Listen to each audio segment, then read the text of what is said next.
안녕하십니까. 정의당 대변인 한창민입니다. 오늘 4가지 현안에 대해서 말씀드리겠습니다. 먼저 국민의당 안철수 후보 발언 관련해서 말씀드리겠습니다.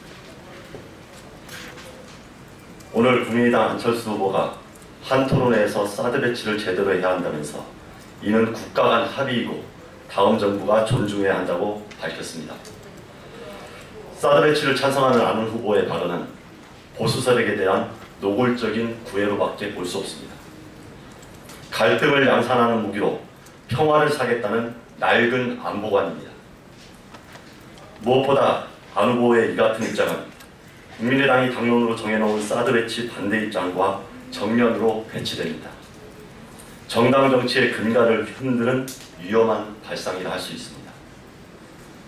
선거 승리를 위해서라면 하루아침에 당의 입장까지도 바꾸겠다는 오만은 어디에서 오는 것입니까?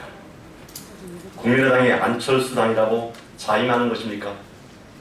안철수 후보와 국민의당은 국민에게 책임있게 답해야 할 것입니다.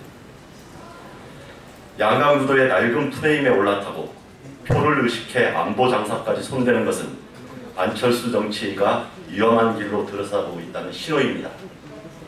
마치 선거 때는 무슨 말인들 못하나는 이명박 전 대통령의 발언도 떠오릅니다.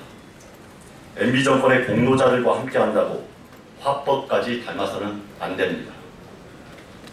안 후보에게 진심으로 충고합니다.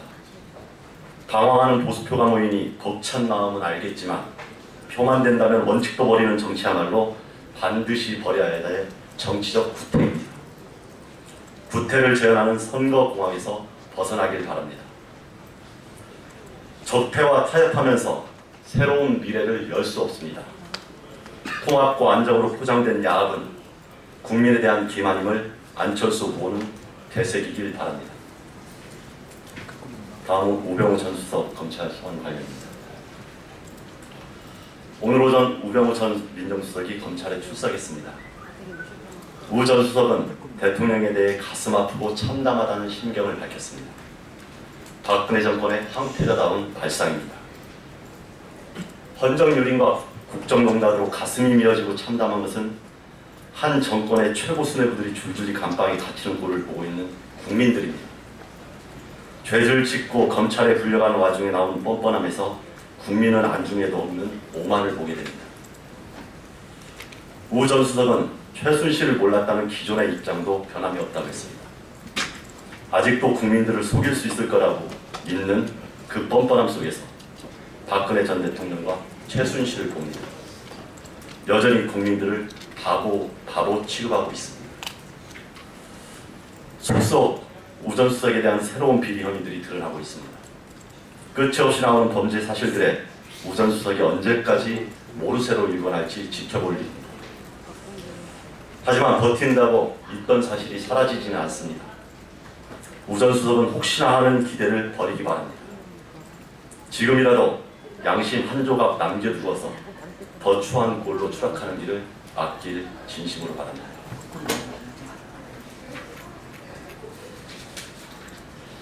다음은 박근혜 전 대통령 기업 경영 개입 관련 내용입니다.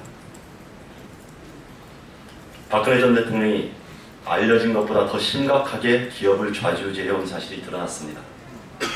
포스코뿐 아니라 민간인 KT 기업 등에 군림하며 인사와 경영에 개입한 것입니다. 안종범 수첩에는 박근혜 전 대통령의 국정농단이 적나라하게 드러나 있었습니다. 박근혜 전 대통령이 명령하면 기업은 수행했습니다. 포스코에 자신의 측근을 임원으로 밀어넣는 등 인사에 지속적으로 개입했고 예산도 주물렀습니다. CJ그룹에는 회장의 사면을 약속한 뒤 투자액까지 구체적으로 지시한 것으로 밝혀졌습니다. 또한 KT 임원 인사에도 관여하며 사실상 각 기업의 CEO 행세를 했습니다. 이 정도면 헌법에 보장된 기업 경영의 자유권을 침해한 정도를 넘어 기업을 자신의 사유물처럼 취급한 것이라 할 수 있습니다. 이로써 박 전 대통령과 기업 간 연결고리가 우리 국민들이 상상했던 것보다 더 공고하고 심각하다는 것을 알 수 있습니다. 그 뿌리는 국정농단의 중심인 미르 K스포츠 재단이 설립되기 전부터 굳어졌던 것입니다. 박근혜 전 대통령의 행태는 박정희 정권의 정경유착 관행에서 조금도 벗어나지 못하고 있습니다.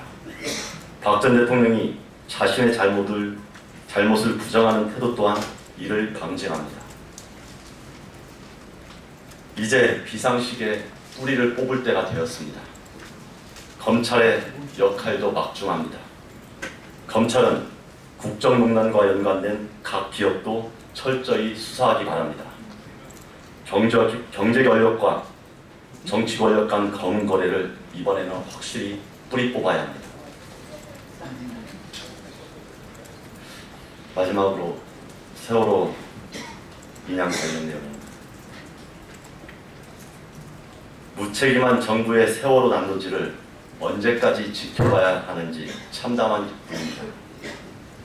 세월호가 조만간 육상으로 옮겨질 전망이지만 정부와 선체조 사이의 주먹구구식 행태는 멈출 기미가 보이지 않습니다. 정부는 세월호 선체조 무게조차 제대로 파악하지 못한 상황입니다. 세월호 무게를 줄이겠다고 20cm까지 구멍의 크기를 키웠지만 결국 진흙으로 막혀 별다른 진척을 보지 못했습니다.